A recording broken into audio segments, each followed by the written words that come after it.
some 5 minutes away. Ground just about full as the players begin to emerge from the tunnel. And Simon Micallef, a big game for him. He's already done one grand final, Alan, and you know about his style. Well, Sydney United may feel that he's a little bit of a jinx because he had the grand final in 1997 that I was lucky to raise the trophy on that day up at Suncorp Stadium. But certainly Simon has proven throughout this season that he just is the best whistleblower in the country. 28 years of age. He's got a lot of refereeing in front of him. It's as big a day for him as it is everyone else, including the players. And I'm sure that although there are plenty of players out there who've played in grand finals, that even Paul Trimboli at age 30 and Kuprashak 35, the two captains, will be feeling a little bit nervous. I'm sure that Alex Tobin knows what it's all about. He's with Simone Thurtell. Thanks very much, Steve. Alex, there's a great atmosphere down here. The crowd has started to sing. What are your thoughts on today's match? It'll be a very close game, very hard fought. Two great teams we're looking at here today, and I think it'll be a close one. Perhaps South Melbourne would have the advantage as a home team, but there'll be nothing in it. The players you'll be looking for to make a break in this match and get it for their team? Well, Paul Trimboli, I think, holds the key in midfield for South Melbourne. You know, he's had a great season again. You know, I think Sydney United will have to look at him very, very closely. But a number of great players, a number of great strikers, and a lot of people who can put the ball in the back of the net. All right, Alex, we'll speak. I'm sure he wants to go out winning it. There's a lot of good reasons why they want to win it. They've lost it twice before. 88, they lost it on a penalty shootout. And who knows? Could be third time lucky, but you can't write off that Blue Army. Yes, they've won it 1984, in the 1991 season, and of course last year. So 3 wins for this proud club. And Ange Postecoglou, as a player, as a captain, and as a coach, has tasted those 3 wins. So a remarkable record for Ange, who may be a little bit young to be spoken of as a Socceroo coach right at this time. But boy, if we can keep him here, or perhaps even give him some international experience, he may be a future Australian coach. Standing by for the national anthem to be sung by the Bowman twins, Paula and Lee.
A lovely rendition, and it's got the crowd even more excited about what's to come.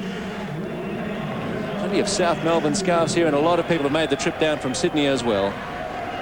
And it's good that the final match of the season has drawn such a good crowd, and we're hoping the weather stays fine. The sun trying its best to pop out from behind the clouds. And 28 of the team formation, South Melbourne first of all.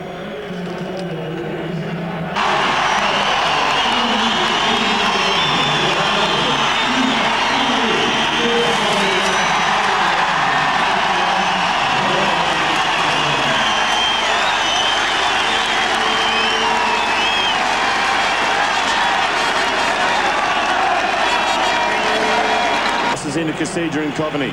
On the left, Diamichis, possibly looking for his 4th championship.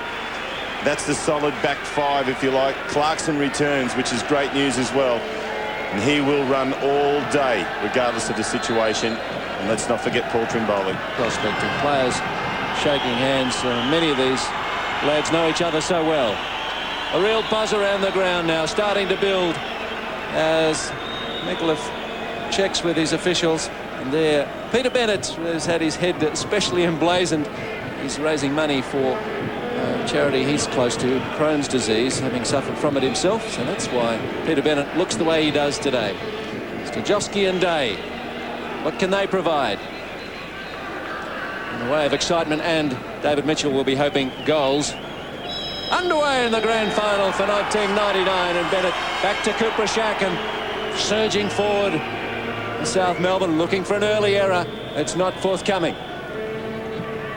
A match played here on Friday night, the Melbourne Storm, but Peter Bennett, beautiful ball in, plenty of pressure there by Nathan Day, and Lozanowski's had to edge that one away for the corner. And United have got half a dozen up in the box, looking for something here. Far post! Yes!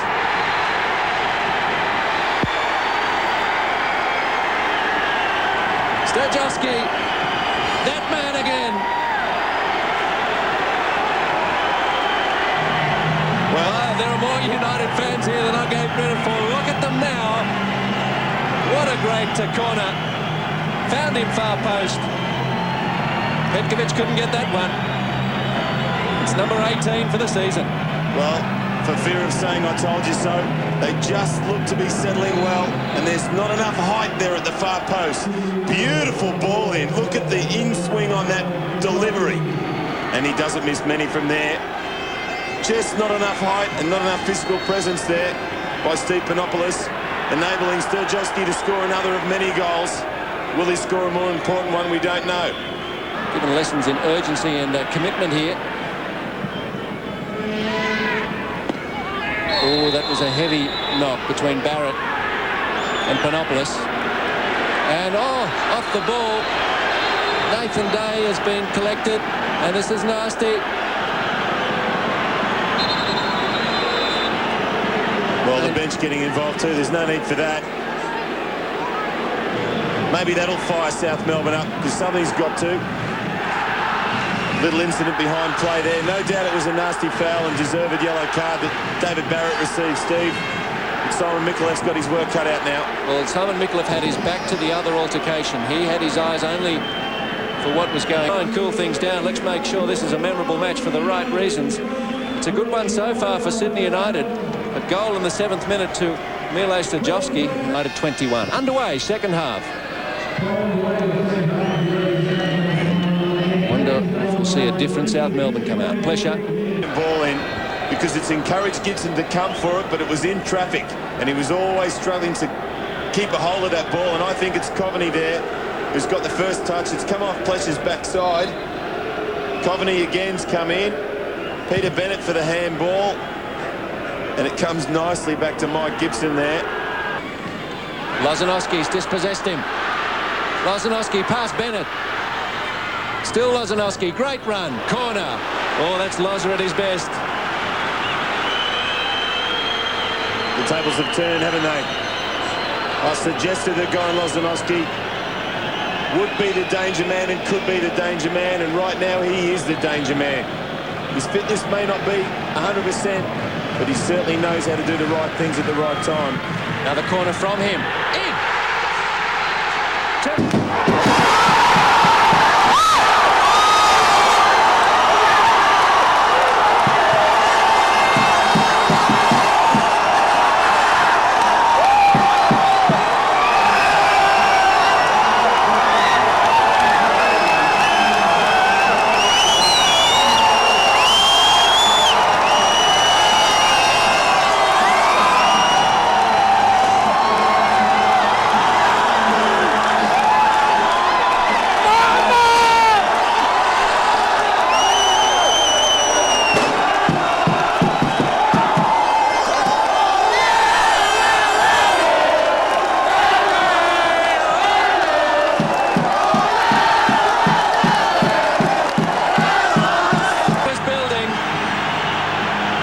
Lozanowski's corner. He earned it, and Trimboli with a precise header equalises early in the second half. 52nd minute. Ange Postecoglou doesn't seem to realise it's a goal. He knows that there's a long way to go, but it's Goran Lozanowski. He's created that corner, delivered it brilliantly, and just no movement in the box from the red shirts this time. Maybe they've changed jerseys at half-time, because it was the other way round in the first 10 minutes of this game. But it's the skipper, Paul Trimboli. On so many occasions he scored great goals. Will this be another one? At this stage it certainly is. With this opportunity as on comes John Anastasiadis, who knows what grand finals are all about. Kasija off to the bench, Anastasiadis off to the box. And what a great reception. That'd fire up any player. In it comes. Orlic. Anastasiadis! He's been on the ground.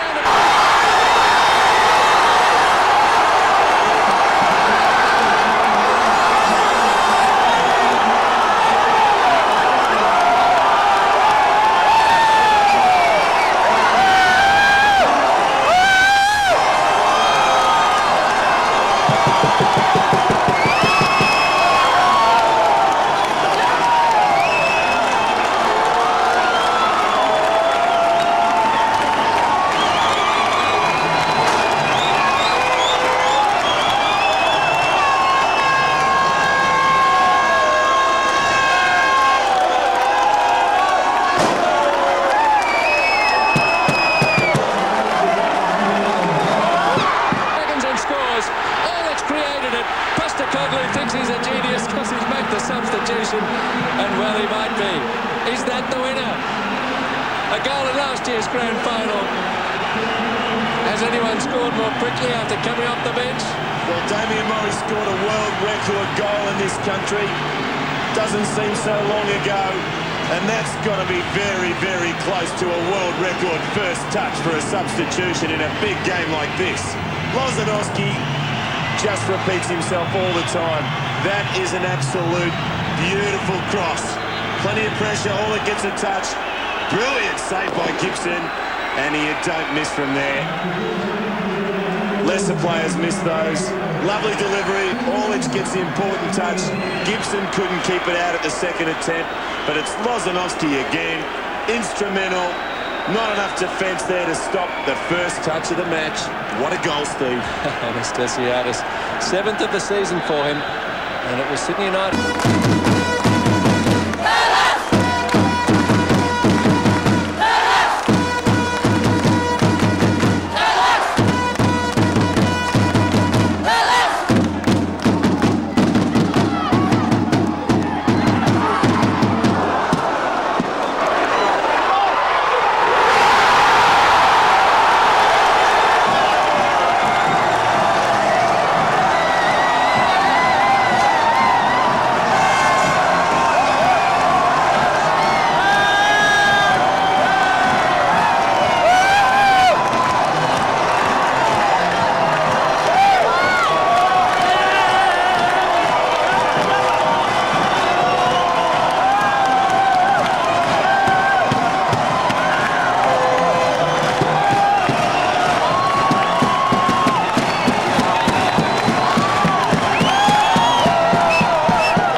Was textbook, clinical, precisely finished. Well, I just finished saying it's not over yet, but it certainly is now. Goran Lozanowski's played a big part as he celebrates on the bench with his teammates. I played with him in Heidelberg when he was a youngster, John Anastasiadis. He always was a quick player, used his pace well, but his finishing has been the best part of his game. And on this occasion, it's Clarkson fittingly in some ways. Sets it up for the quicker man, the fresher man, Goudzoulis. Beautiful delivery, and he loves those sort of opportunities, and he's finished it brilliantly. The fresh legs of Sekenis. Clarkson does well in red shirts. Goudzoulis, that's a lovely finish, though. Beautiful stuff. Sydney United have to continue to be sad and wait for that elusive title again for another season at least. What a great angle that is. And look at the finish. There's not a goalkeeper in the world that'll save him from there. Well, it was on a plate, but they still have to be finished off. And the diving header from Anastasiadis. Scored last year, scores twice this year. Unbelievable 2 matches he's had. 8 shots on target now.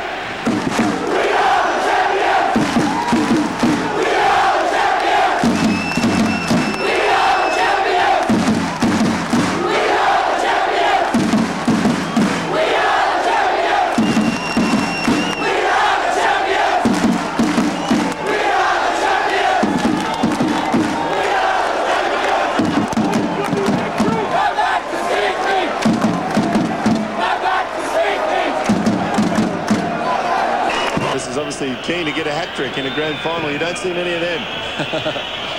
Especially since he didn't come on till midway through the second half. A couple of... Griffiths, Townsend, yes! Danny Townsend, 3-2. And the referee's fallen over in trying to rush the players and getting that ball out of the net. Simon Mikulic's lost his footing. And Aldone helped him up, but there's a second goal for Sydney United, and, well, we're in stoppage time. And it's all about hard work and fresh legs. Danny Townsend epitomises those two. A little touch that's helped there from Nick Orlich. Townsend does well to get inside the big fella, or sorry, Griffiths does well to get inside.